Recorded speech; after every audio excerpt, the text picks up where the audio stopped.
Teine koht, kus noored mehed ennamalt ikka köösid, oli tüdruku juures lautas magamas. Ühe korra tundnuks poisi otse sõnniku ja talgus tüdriku juurde.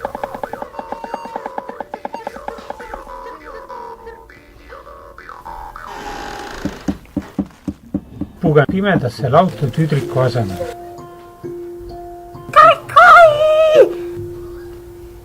Kui ta homingu oli jää minema hakanud, siis tüdrik vaadas ta jalgu ja arvan, et näo ikka enne meni pasast maiku. Poiss ütlenud selle peale, põlendel enam häda midagi.